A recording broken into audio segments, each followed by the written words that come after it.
मित्रों, लीजिए एक और कहानी प्रस्तुत है जिसका शीर्षक है बेटी का हिस्सा। राम बाबू अपनी पत्नी के साथ फिर अपनी बेटी के घर हमेशा के लिए रहने आ गए थे। उनकी बेटी उन्हें देखकर खुश थी। पहले भी वे बेटी के घर पर ही रह रहे थे। जब उनकी ज़मीन बिकी और मोटी रकम आई तो बहू बेटे उन्हें बहला फुसलाकर अपने साथ ले गए थे। बेटी जो उनकी देखभाल कर रही थी उसे उन्होंने सिवाय झूठ के कुछ नहीं दिया था।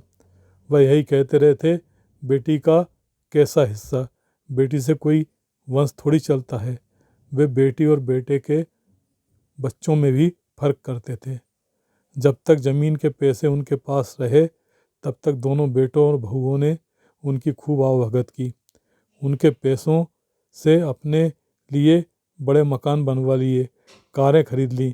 अब उनके पास पैसा नहीं बचा था, इसलिए वो बेटे उन्हें बेटी के यहाँ छोड़ गए थे।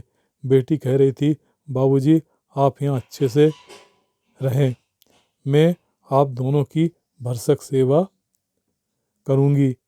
वे क्या कहते, अब तो वे बेटी से चिकनी चुपड़ी बात भी नहीं कर सकते थे, क्योंकि अब उनके पास एक धेला भी नहीं बचा था। धन्यवाद।